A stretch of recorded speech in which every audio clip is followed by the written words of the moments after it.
emails from yesterday, which I want to get to. One of the things that I didn't get to yesterday was prescription medication and the amount of people that are being addicted and hooked. And the question being asked in the Sunday Business Post was how Ireland got hooked on prescription drugs. Prescriptions for addictive painkillers is up 1,000% in a decade. Think about that. 1,000% increase in prescriptions for painkillers in 10 years. 1 in 10 medical card holders is on sedatives and sleeping tablets. And there is a silent epidemic here now of addiction. You know, you talk about heroin, you talk about tobacco, you talk about cocaine, you talk about ecstasy, you talk about alcohol, but we need to talk more about the likes of prescription medication. In 2016, 25 million euro was spent on drugs for medical card holders. 10 years previous to that, it was 5 million. So from 5 million to 25 million. We're talking about antidepressants, sleeping tablets, painkillers, opiates, benzodiazepines or sedatives, you know.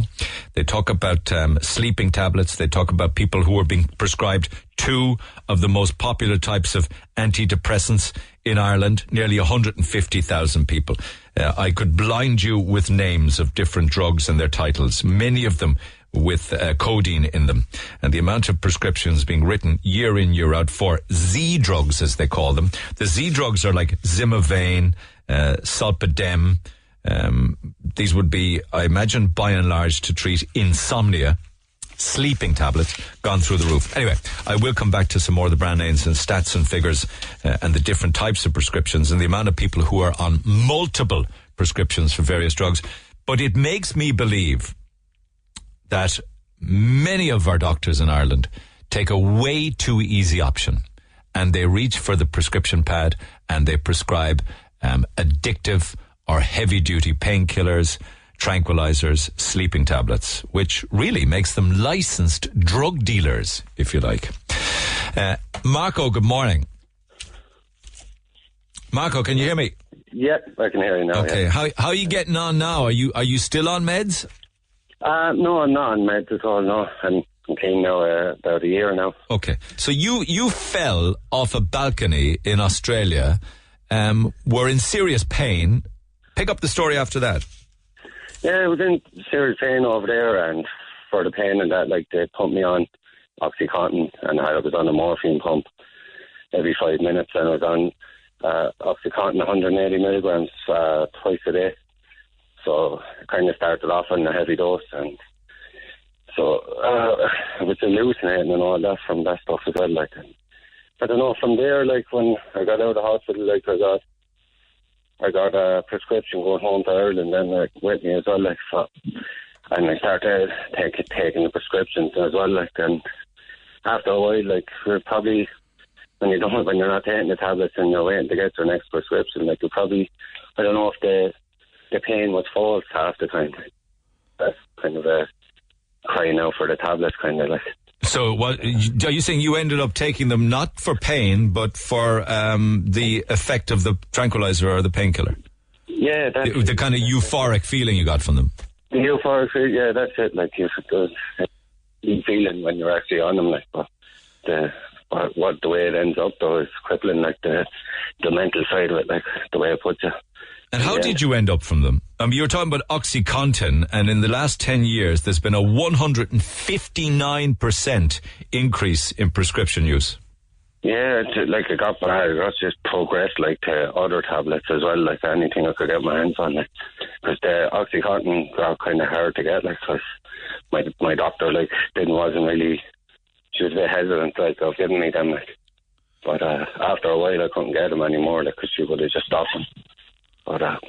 And had she prescribed them at one stage? Yeah, because I had a letter from a hospital in Australia. So, but this is interesting because you would have been prescribed these prescription drugs. Everything was above board. And then when you're hooked on them, they say, oh, it's a problem, and they take it away. That's it. Like, there was no kind of weaning off them for kind of process for it, like, either. Like, it was just, I don't know, I suppose that was up to you. Like, well, in the hospital, like, they tried to cut me down slowly, but, like, it was just, I was probably just after taking more of a liking to him at that stage. But, and what did you do next? Well, I just started going on to other things like from the chemists and that, like as well, and then I was getting other people's prescriptions and stuff like that. So people that weren't taking them themselves, they were getting prescribed to them and they'd sell on their prescription. Like, so it was just really like that. So you were seriously addicted then? Yeah, I was on them for a good while, like, and it's just for about 10 years anyway. And all of this started because of a legitimate complaint, back pain from a balcony fall. Yeah, that's it. Well, I actually, like, it was just, I had operations on me back, like, so I actually had to take them, like, for the pain. I understand. No, as I say, it was legitimate. Yeah. How did you conquer it, or have you conquered it? Yeah, well, I have, finally, like, my mind is still not fully set, like, but it's a lot better towards the way it was. Like, this time last year, I went into treatment, like, so, and it's like nearly exactly a year ago now that I went in there, like, and it was the toughest thing I ever done, like, but it was probably the best thing I've ever done as well. Tough in what way? Tough in the withdrawals and trying to cope without them, like, because I thought I'd never be able to, the mindset that it put me in is that I'd need to be taking tablets for the rest of my life just to be able to deal with the public or outside world, with the fear that it puts into you, like, mentally. You don't know where you're going. You're so confused, like, you know. You're neurotic. I mean, you ended up in a situation that wasn't related to the original complaint, which was back pain, and you're carrying all of this psychological stuff with you. That's it, yeah. And you think then that taking the tablets is when you're actually high on the tablet, that's the only time when you feel a bit normal. And then you're just back to square one when you're not on it, like, and it's just a vicious cycle, like, it's really hard to get out of, like. It's really hard because the fear that you have in you when you don't have them, you isolate yourself, you won't leave your house. If you're going to the shop, it could be in the night time when you think there's nobody going to be around, that you're not going to be meeting anybody. Why had you a fear? Why had you that paranoia of meeting people? I don't know what it is. It's just the social something. I'm not sure. Like, it's just the mental side of the tablets. Like, it brings all this into your life. Like, you know what I mean? If you ever had it before and you started taking tablets, like, it just amplifies it about 10 times worse. Like. You're in a much better place now. Here we are 12 months later and you're talking on a radio programme. Yeah, that's it. Like, you know what I mean? It's actually a lot better. Like, even when I come out of treatment, like, just gives you that time, like, in there as well, like, and just walking around the town and just realising that I don't need tablets to function or do day-to-day things. Good man. Well, continue fighting the good fight, all right? Appreciate taking the call, Marco. Cheers. No problem at all. Thank you. Take care. We all know of Xanax, of course, and we all know of things that would be morphine-based, like fentanyl is another one, more potent than morphine, stronger than heroin. There's been a significant increase in the prescription of codeine, by all accounts. Here's another stat. 10 years ago, 277,000 prescriptions for codeine. In 10 years, it had gone from 277,000 to 855,000. I mean, I know the numbers are probably mind-boggling. Things like, and I could pronounce some of these wrong, so forgive me, Zimovane, Zolpidine, Zopiclone, Xylev, Zopatan, Zorclone, Zimovane, I mentioned that one, Stilnoct, Zolnod, Zoldem, Nitamel. A lot of these are prescription medications for insomnia, sleeping tablets, for instance. We know of Lexapro. We know of oxycodone that was mentioned. And also a product for pain management called Lyrica. There's been a 1,086% increase in the issuing of prescriptions for Lyrica in 10 years. It's gone up by over 1,000%. Back to our phone lines we go. I want to see if I can get Mikey, because I couldn't just before 11. Mikey, good morning. Yeah, good morning. How are you doing? I'm good, my friend. It's lovely talking to you. Your story, please. Share with us as to how you ended up addicted to benzodiazepines. Oh, well, about 5 years ago, my family home got burgled, and I couldn't really sleep properly after it. I was anxious and all. I was kind of worried. I had younger sisters in the house at the time as well. And I went down to the doctor and he put me on them Z drugs that they're talking about, Soplaclone, to help me sleep. But I kept going down to him every week looking for more and more, and then he put me on Xanax, the weakest ones, and then he put me on stronger ones, and then stronger ones again. And then after about going down to him for, let's say, 3 or 4 months, he referred me to a psychiatrist because he said he couldn't prescribe them to me no more. And then the psychiatrist said, no, you shouldn't be on them drugs anyway. These are a short-term solution. You're after using them for long enough now. You're going to have to go through CBT therapy or something like that to get yourself back right, because the drugs ain't going to work. They're just going to make it worse for you. But I was already addicted at this stage, so I didn't want to listen to him. I came out and I was like, fuck him, what does he know? Excuse me language there. Within 3 months? Within 3 months. I'd say within the first 2 weeks I was addicted to him, because I loved the feeling that they gave me. I had no responsibilities, I had no worries, I was in top form all the time. What is the feeling? Is it a feeling of euphoria or lightness, or what is it? If you take a load of them, it's a feeling of euphoria. But basically, it's just a weight lifted off your shoulders. You don't have, you're kind of happy-go-lucky. Nothing's going to affect you. You're going to be able to just go on with your life and have a laugh. You're numb to emotion, then, if you like. You're numb to emotion, and you're very forgetful. So even if something bad does happen, I've often been so out of it. I go up and eat my dinner, go back down, go around, and then I come up and ask, what's for dinner? You know, that's how my mind would be scrambled. I wouldn't be able to remember anything. They affect your brain. You can't make new memories or anything when you're heavily, heavily addicted to them. And this was because you were originally prescribed sleeping tablets?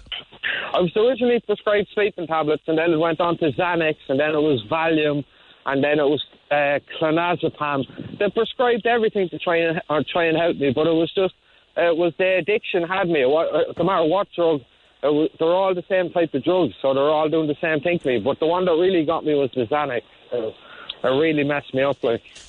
And all of them prescribed by a general practitioner, a doctor? Most of them were, but in the end of it, I had to start getting them off the streets. I have to start buying them off the internet. I have to start doing all this sort of stuff to get them. I have to start selling them at one stage as well. I'd get in some off the internet and I'd sell half of them, so I'd get my half for free. Incredible. But again, you can. I don't mean to over-labour this point, but this was all because of a legal prescription that was put into your hand. Like did anybody talk to you about taking up exercise, walking, running, changing your diet? No, that came a bit later. No, he just reached for the prescription and gave you the drugs. He just wanted to get me out of the office, basically. And the easiest way to get me out of there was to give me the tablets that I was looking for. I personally asked him for sleeping tablets because I couldn't sleep, you know. And he had no problem giving them out. So are you aware of the colossal increase? In some cases, over 1,000% increases, tenfold in 10 years. I'm not really aware of that. Like, I see where I live now in Knocknaheeny, there's just empty tablet wrappers all over the ground. The place is destroyed in them. There's young kids taking them. You know, it was hard for me to get when I started taking them first. And in the end, the whole place is poisoned with them, you know. And do you recognise the brand names upon the ground? Yeah, of course I do. I know them all. There's Xanax, Upton 90s, K-Sols, Jerex, D10s, Anglicam. I know them all, you know, because I was fiending for them when I wanted them. So you know by the shape of the packet even. And where are they? Those drugs that you see in the empty boxes, are they prescription from a doctor where you get them in a pharmacy, or would they be coming in illegally on overseas, or what? Well, I'd say they're coming from somewhere. I don't know where, but I don't think the doctors are giving out that many. I'd say there's a serious black market with them. You can get them off the internet very cheap. But Sorry? Sorry, I interrupted you. You're making a point. Go ahead. Yeah, no, you can buy 1,000 10 milligram D10s Valium for €110 on the internet. When they arrive into your letterbox, you can sell them for €2 a pop. So So you can turn €110 into €2,000. Yeah, but the way it went for me was I was taking nearly 1,000 of them every week anyway. Not 1,000 though, Mikey. Oh, I was taking a lot. Like I was taking at least, I was taking maybe 100 a day. Honest, like that's what led me to going to a brewery in Limerick. It's my addiction had me crippled. You know, I couldn't go and get a haircut. I couldn't leave my house. You know, everything. I was living my life on the internet because that's where I was getting the drugs from. I was in my bedroom. I was in a very, very bad way. I couldn't stress to you how bad of a way I was in. And tell me, did you do any organ damage to yourself? I went to the doctor. He said that I'm very, very, very lucky not to have an acquired brain injury from the amount of them that I've been taking. But I don't, thank God. And how are you now? I'm grand now. I went into brewery in Limerick on the 11th of January, and I went done the 6 months there. It was supposed to be 5 months, but I waited on an extra month for transition and all that, and that's what got me off of the drugs. You know, realised how to deal with my emotions and my feelings and how to live a normal life. You know, for me, everything was fantasy. Everything. I didn't want any responsibility in their life, so I pop a pill and not worry about anything. You sound incredibly focused now, in fairness to you, you know? Yeah, well, see, that's because I didn't know what was wrong with me, and now I do, you know? And I know how to fix it. And that's what treatment and Coonmurra and brewery has given to me, you know? They've given me that bit of drive. Because I had no faith in myself, you know? Because the drugs take all that away from you. They fill you with false confidence. They fill you with a feeling of fullness, but then when you don't have them, you feel like crap. You feel empty. But now I don't have that anymore. I feel happy now, like, you know. Would you tell people that they should think twice before accepting a prescription from a doctor like that? I don't feel like they're going to help anyone. If it's short term and someone's going through a rough time, maybe they'll work for a week or two. But if you're taking them, you're on thin ice, in my opinion, anyway. Because there ain't no joke. These are highly addictive drugs, and they're taking. If you drink alcohol or take another drug with them, they're deadly dangerous. And there is a report out about people who are on more than one product. Oh, there's people out there on 4 or 5 of them, I would say. There'd be Valium, Xanax, whatever they could get. If they couldn't get any off their doctor, they could go down to town and they could ask someone, and you're guaranteed if you just walk down around the streets there, you'll see someone, and if you ask them, you'll get them. It's as simple as that, or they'll know someone.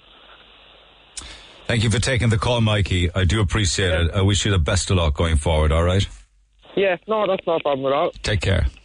All right, take care. Bye-bye. Cheers, Mikey. Michael Gearan is an addiction counsellor in Coonmurra Brewery, which is where Mikey went to get clean and to turn his life around. Michael, good morning. Good morning, Neil. What an incredible story. Of course, it's not news to you. Sure it's not. No, it's not news to us at all, Neil, and I suppose the Sunday Business Post article proved what we already suspected, but it's pretty stark when you see it laid out in black and white in front of you. Everything is up. Painkillers are up, antidepressants are up, tranquilisers are up, and sleeping tablets are up. And they're all up by huge multiples, in one case up to 10 times over a decade. That's Lyrica, isn't it? That's Lyrica, yeah. And Lyrica is one of the new emerging trends in prescription medication addiction.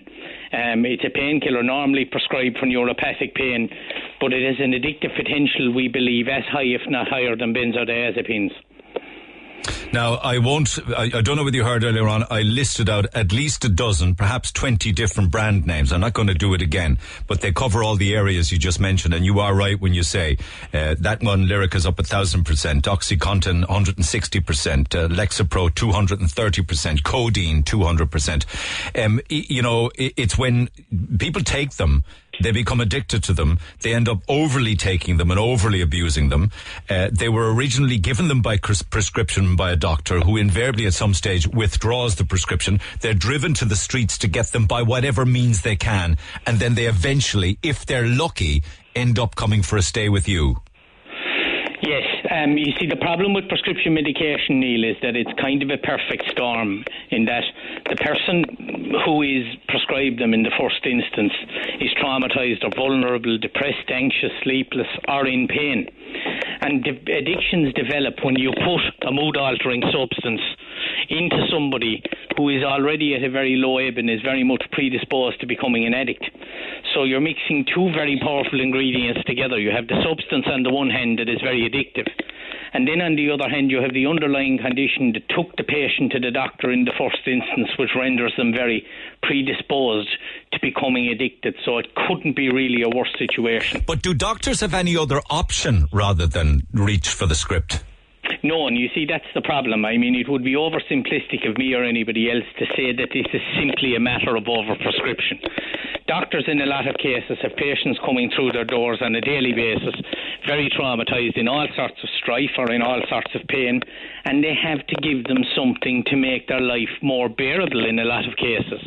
Now, the problem is psychological therapies, for one, just as an example, are sadly lacking in what we have is an under-resourced, overstressed health service. There you go. You can't send for a counsellor or a psychiatrist or, some other form of rehab that could get them right, because there's waiting lists or those counsellors don't exist.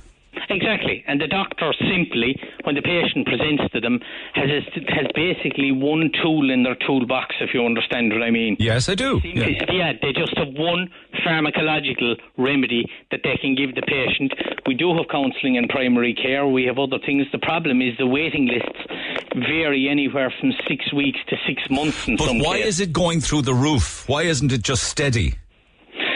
I think it is something to do. The study was taken from 2006 to 2016, and that coincided with the recession in this country. And I think it's no coincidence that our use of medications for mood disorders primarily skyrocketed during this time when an awful lot of people were under an awful lot of pressure, financially, employment and otherwise. But it's driving people in many cases to the black market or to get these drugs by illicit means, because doctors, when they present with problems, having given them prescription in the first place, they present with addiction problems, then they withdraw the medication. Well, in some cases they withdraw the medication, but even if they don't withdraw the medication, you have a phenomenon known as tolerance with all these medications. So if you're on them for a while and if you're on a set dose for a while, you will find that the set dose isn't doing what it did for you in the first case. Now, there is a limit to which doctors will prescribe, and that's proper and right and safe and as it should be. And very often people will resort to street purchasing or online purchasing in order to supplement the supply that they're getting from the doctor, because they find it isn't doing for them what it did in the past. And that's where the illegal side of it comes in. And that's where Mikey can buy 1,000 Valium online for €110. Exactly. And that's only easy buying 1,000 Valium in that case. Nobody has any idea what's in these medications that are coming from online sources, very unscrupulous manufacturers, I would imagine, and there could be anything in them. And just on the subject of buying medication online, prescription medication has been implicated in 260 deaths last year in this country. So just for, to put it in perspective, there's probably once and a half the chance, statistically speaking, of you or I or anybody dying from a prescription medication overdose than there is to being killed on the road in a road traffic accident. Yet we have spent millions and millions and millions on road safety awareness, which is a very good thing, and we have no campaign whatsoever in terms of warning people about the potential dangers of prescription medication. Do doctors get kickbacks from drug companies? I don't know. I have no idea. I wouldn't like to say. You can't say because you don't know. Yeah. I don't know. But I do think that the biggest problem with doctors, it's not necessarily about kickbacks from pharmaceutical companies or anything. It's down to the fact that doctors have no other outlet for these people when they come to see them. Talk to me about a little bit about when people present to you. There's no particular profile, I'm sure. It can be either sex at any age, can it? It can, but we're becoming increasingly aware that this whole prescription medication issue is becoming a huge thing for younger people. And they're getting in younger and younger and younger by the year. How young? Well, our service only takes people over 18. There is another treatment centre in the country that takes adolescents, and there is only one. But I mean, it's not uncommon to see people being prescribed these type of mood-altering prescription medications at a young age, and certainly they're abusing them through street dealing way under 18. So they don't necessarily go straight to street dealing. They could start with a prescription for what, like anxiety, stress related to exams? Stress, depression, any of these things. They would go to the doctor and say, it could be a body image thing, they may be bullied, whatever. There's no particular one. There's lots of reasons. Yeah, and I suppose the doctor is doing the best he can under the circumstances, and that he is giving them something to alleviate the presenting symptom. An 18-year-old? I would think so, yeah. Yeah. And of course, unbeknownst to parents, because the child's overage, no longer a child. Exactly, and once somebody is over 18, they are free to do whatever they want. And so they present to you then, highly addicted to these very strong narcotics, if you like. What do you do with them? Well, the first thing we would do with them, Neil, is we would detox them, and I suppose that's one of the things that we do and we've always been renowned for, is that we have a medically supervised detox which will allow the client to withdraw safely from the medications that they have been abusing, or the drugs or the alcohol, over a period of 2 to 3 weeks, and it's very much like a hospital environment. They're very closely monitored and they're medicated so that there hopefully won't be any undesirable consequences of their withdrawal. After that, then they will go into rehab, and at that point we would try, and as Mikey explained earlier on, address the underlying emotional, psychological issues that caused them to go down the road of being substance dependent in the first instance. When you get through that and have a successful outcome at the end of a period, be it 3 months, 4 months or 6 months, are they not very vulnerable when they leave you and go back into the society that they left with the addiction? You know, in the sense that, and this could be said of alcoholism as well, that they're, you know, that they're on a tightrope without any safety net, you know? They are, and I suppose we do what we can to support people from an aftercare perspective when they leave treatment, but it is the most challenging time in the immediate number of months, possibly up to 2 years post-treatment, when the person is going back and faced with the prospect of reintegrating into society. It can be a quite difficult period of time, and we try and be there insofar as we can for the person. But the thing about treatment is, you know, treatment has to end somewhere, and the person has to take up their life again. And well, I was referring really maybe to more step-down facilities rather than you having to deal with the rather depressing statistic of relapse. Yeah, I know what you mean. Step-down environments are very suitable, are very helpful in situations like this, because they allow the person the time and space to reintegrate into society in a supported environment, which is a great help. Yeah, okay, good luck with your work. Can I just say, just finally, those statistics that we look at from the Business Post over a 10-year period are figures and stats and percentages for prescription medication. We do not know how those figures would be swayed or increased if we were to incorporate all of the medication bought illegally and bought and sold on the streets. It could be multiples of that number. It could be multiples. Well, it is multiples of it. I mean, it has to be. Multiples of it. There's no question about it. And I think even the study in question, I think, is confined to GMS prescriptions. That's right. It doesn't take into account private prescriptions, which would actually add to that number again. Yeah. So is it inevitable that this number will just continue to rise then? Well, in the absence of some proactive steps taken by the state, and this is the responsibility of the state, to reduce these numbers and to create awareness and to bring in a system of meaningful medication review for patients who have been on these things for longer than they ought to have been, you would probably be reasonable to say if things were, the status quo were to prevail, these would continue to increase, because, I mean, the figures, every one of them are up by factors of more, or a lot of them at least, by factors of in excess of 100%, which is crazy. Okay, thank you, Michael. Thank you for taking the call. Michael Guerin, the addiction counsellor in Coonvera Brewery. And, as he says, if things won't change and they're unlikely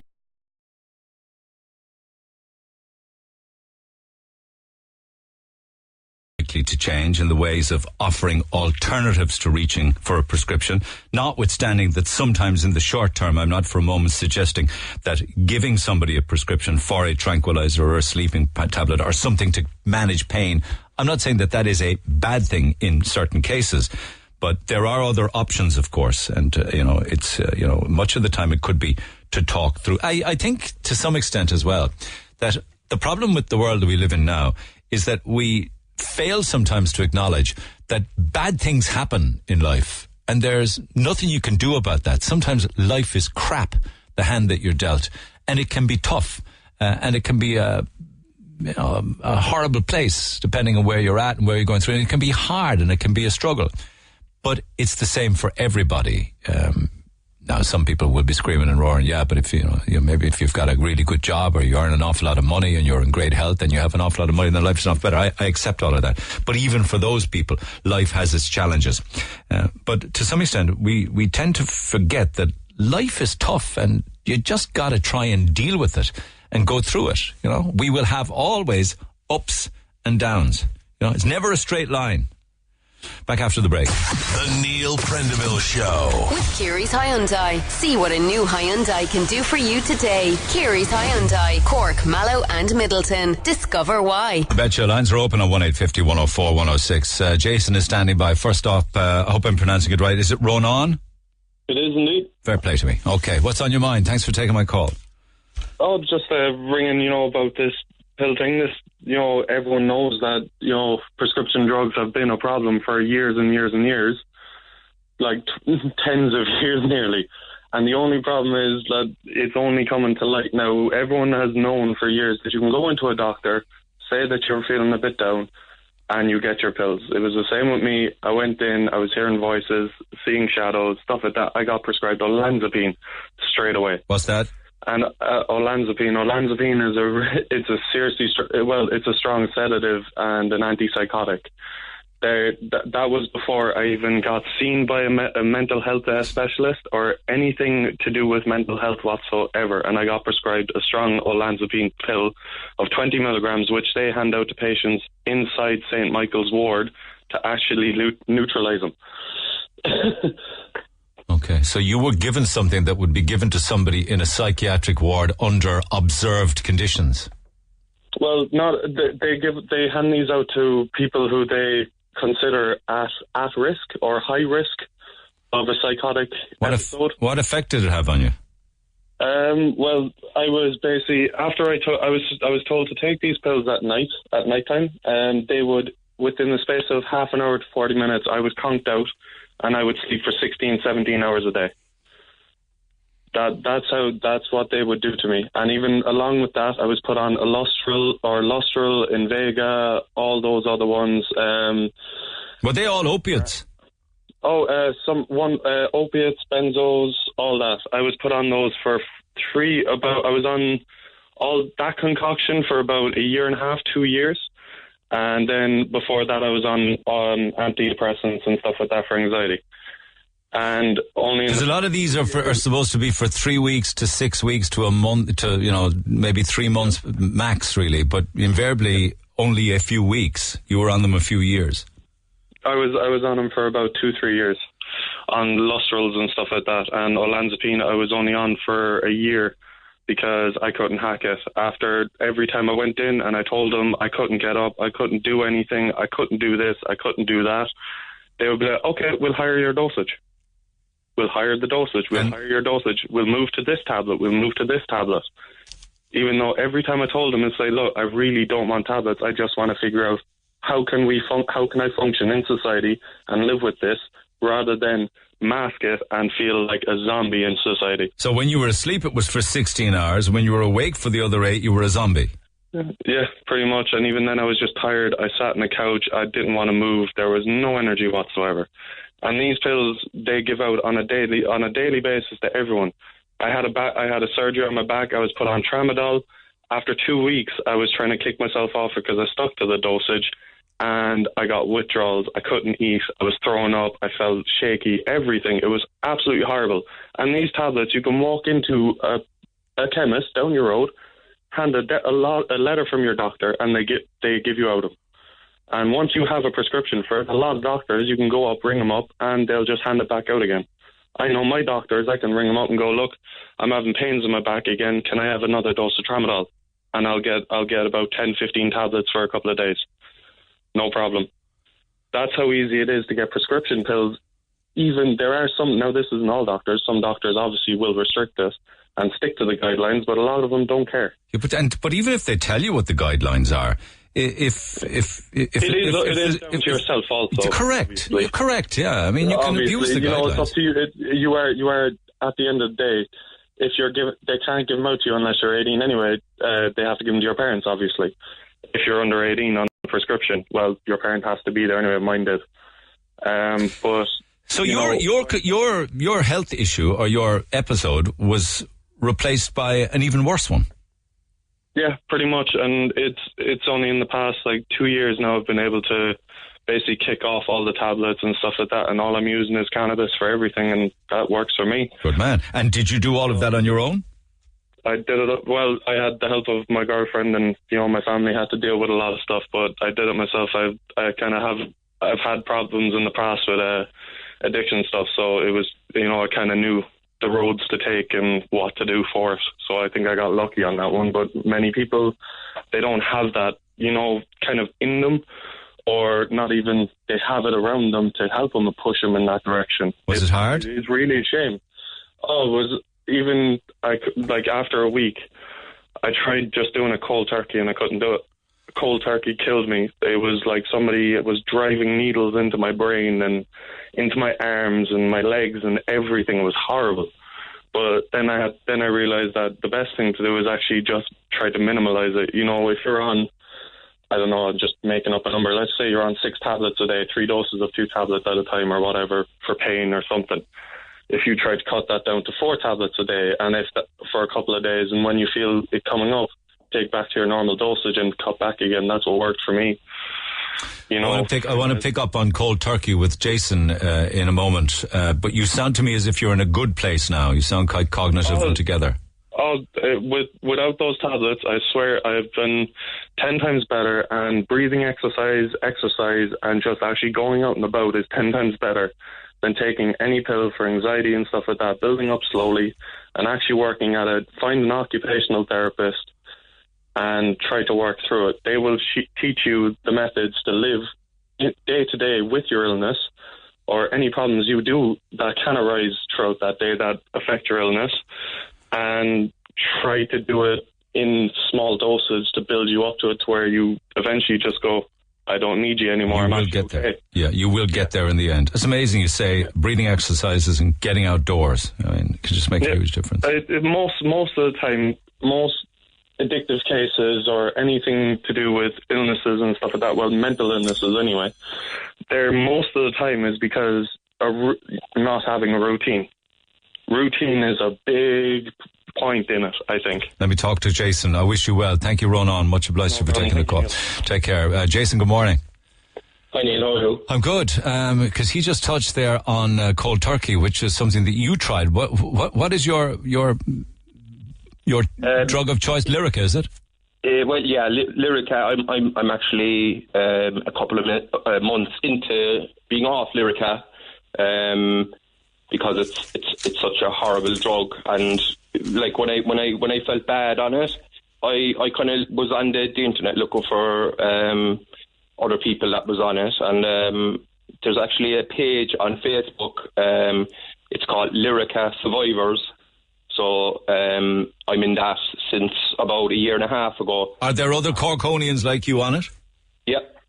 There's people from Cork, England, Australia, America, all on it, and it's all the same stuff on it, all the same side effects of this drug, which is actually an anti-epileptic drug. That's what it was actually made for. And what was it given to you for? Pain? Anxiety. Anxiety. Right. Anxiety, and yeah, it probably helped for a week, but after that, then for the last probably 2 years, I probably had a different personality. I was way. I would stay inside more than go outside a lot. Even if the sun was shining, I just felt safe at home. Coming off it I was obviously read that it's like coming off heroin. It's actually supposed to be worse than coming off heroin. So I never took heroin, so I don't know, but it was absolutely, it nearly split my family apart. Well, there's one in particular I see there, fentanyl, which is more potent than morphine and stronger than heroin. Now, I know you weren't on that, but there are available prescription drugs that are much stronger than heroin, so therefore they must have much more difficulty in getting off them than heroin. Well, fentanyl at the moment is the worst one out there at the moment. That's the one that supposedly has killed Michael Jackson and another few, I think. And that's I was actually on prescribed that for knee pain just while I was in hospital, and I felt nothing. That's how good it was. But you always had enough of it, did you? You didn't have to go searching for it elsewhere? No, I could get more if I wanted it. But I didn't want it. It was easy. It would have been very easy to get way more than what I was given, and it was only kind of how you just go in and say to the doctor that you don't feel it's working, and you want more, and they'll give you more, no hassle, And as I say, it's an anti-epileptic drug, but I got it for anxiety. I know people who have got it for fibromyalgia. And they were taking big doses, and it's really, even if there's a BBC documentary about it, Neil, actually, about Lyrica up in Northern Ireland. They done a piece on it, a documentary. Now I know it's a couple of years old, but and the side effects that everybody on the you'd said that there's a survivors group for Lyrica. What are the side effects that they all share in common? Suicidal thoughts. That would be one that's most prevalent out there. Your family splitting up because it's very hard to tell somebody that you don't want to get up off a chair. It looks like you're lazy, whereas you're battling inside. Like when I tried to come off that Prendeville or Lyrica, I nearly went into suicidal thoughts. Almost, in a couple of hours, I became that anxious after it. So, it's horrible. It's like you have a flu. And you just crawl back into bed and curl up and put the covers over you, and it's basically pray. Even though I'm not a religious person, it was just pray to anyone, just to give us a bit of help from this. And I'm lucky enough that my wife was very understanding and kind of took my side and went, okay, let's do this, So I'm off it about 2 months. I feel way better being off it, and so you managed to just stop then? Well, no, I done it very, very slowly. Yeah, okay. I don't know, and I'm on Cymbalta now, which is anti-anxiety, depression one as well at the moment, and that's just as hard coming down off that. And I'd say it'll take me about a year to come off it to do it right. And I used to drive before, but I can't anymore because I never had a crash or anything. But if I'm in a crash, whether it be my fault or not, they can at the scene, the guard can go, "Are you on any medication?" And if the insurance side from the fellow who crashed into me or whatever, if they see my medication list, they're going to go, "Listen, you shouldn't even be on the road," even though I was perfect on the road. Anytime I got tired, I would pull over. It sounds to me, looking at the statistics, and this is just the legal statistics from prescriptions, never mind the stuff that's being bought online or dealt amongst people, that there's an awful lot of people who shouldn't be driving and probably are.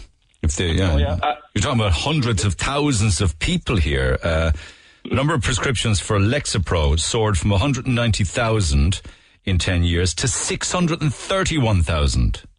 Yeah, and the comical thing about 631,000 people. Yeah, the Lyrica now is down as anti-epileptic, so that can't be a cause of death, Lyrica, because 10 years Lyrica's gone from 54,000 to 652,000 prescriptions. Yeah, it doesn't surprise me. I've seen it being given out. It's like just tablet, or like sweets being given out. All right. Okay. Okay. Listen, good luck to Jason. It's just horrible, and I would tell anyone who's going to get it on prescription or whatever, have a good talk with your doctor and have a look on it online, and I mean proper online pages that would know what it is, and have a look at the side effects. It is mad Okay, thank you. I'll pick up on, good luck to you on your journey. Fair play to you. I'll pick up on this again in the morning because it won't get to everybody, but I want to talk to Michael O'Doherty, the healthcare practitioner, after the break. Hi. Michael O'Doherty by phone. Michael, good morning. Good morning, Neil. How are you? I'm good. I see the article in the Business Post on Sunday described it as a silent epidemic of addiction. What are your thoughts on it? Yeah, look, I mean, there's no hard and fast rule on this, Neil. Unfortunately, I think that Professor Michael Barry sums up when who heads up the medicines management program said, we have a huge problem. Many of these drugs have significant side effects, he says. This is a patient safety issue and obviously an expenditure issue as well. But that's all very well, telling people who you've already got hooked. Oh, I know. And that's the difficulty. And I suppose the important thing is that, you know, nobody can just go off the medication, because some people, particularly the Z drugs, what they call it, the sleeping pills. I mean, the point that it made in that article was that some of these were only meant to be prescribed for 4 weeks. Yeah. They're only licensed to be prescribed for 4 weeks, and you have people. I see people coming into me who are on them for years, and it's not just 12 months or more. Just people, and then you have other people in who are dependent on the medication. So, you know, absolutely, you know, I think there's a recognition right across the board, even within medicine, not just here but in the UK and the States, that these medications are overprescribed. There are serious side effects to them, and it's time for change. And I think that's what we need to really focus on, Neil. We need to focus on the solutions to the problem, because there is a huge demand from the public for them. And unfortunately, when people go into their doctor this morning if they're feeling down or stressed or depressed, you know, his hands are tied or her hands are tied in some way that they're prescribing these medications, and there is nothing else in the armory. This is where they're at. This is where society's at. But as I said to you, what really needs to happen is that for a whole new sort of remodelling of our healthcare service and education within our communities, that's what's really needed. But one person there a while ago who had a crippling addiction to multiple different kind of tranquilizers and painkillers said that breathing exercises, getting out into the outdoors, turned it around for him. I mean, don't mean to oversimplify things now. No two cases are the same. You yourself, Neil, in a past life, and myself some years ago, we brought, I think, 40 people together in Cork, where we got them in to help them to deal with their stress, for example, and every one of them felt the benefit. But the thing is that I don't know if people are familiar with this guy. There's a couple of doctors in the UK, but one of them is Dr. Rangan Chatterjee, and he's the BBC doctor, and you know, he wrote a fantastic article very recently. And just listen for a minute what he says in it. Imagine being able to accurately prescribe lifestyle medicine. Well, now it's possible, he says. This is an intervention that is safe, low cost, and easy to apply in practice. You know, and it's you know, as well as patient satisfaction, our clinical satisfaction has immeasurably improved. So lifestyle-driven chronic conditions are growing, and the truth is that many clinical presentations can be managed effectively by using a simple framework. You know, and he goes and what he goes on to say is this, right? This is the key to his.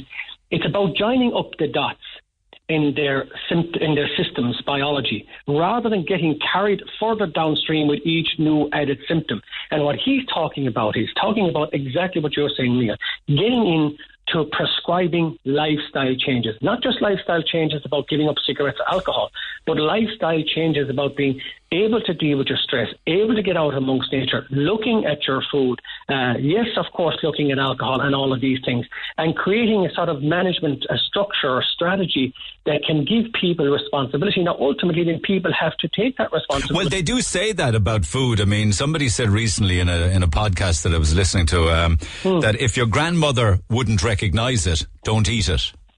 Yeah, and these are the little simple things. I mean, I see it from my own work, the people that when they do make the lifestyle changes, like one of your previous callers said, that if you make the decision to say, okay, I'm going to confront this.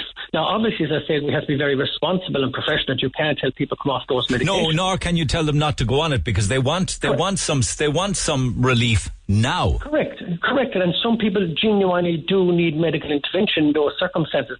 But then that's the initial step. Now the next step is to look at what's causing the problem and then put an effective strategy into place, because The one thing that's about this article, Neil, which is a fantastic article, because it's just the tip of the iceberg. What you're looking at here is just the people who are on medical card. What about all the people who have private health care? I forgot to say that. These are medical card stats. Yeah. These are medical card stats.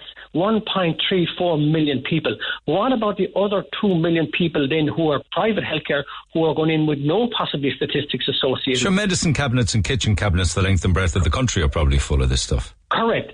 The world at the moment is under huge savage pressure, and the real issues that are there are that people, the modern day world is creating so much pressure and stress in our society that we are not given the skills to cope with it. In the past, we were able to, because we lived in communities where we were able to do that.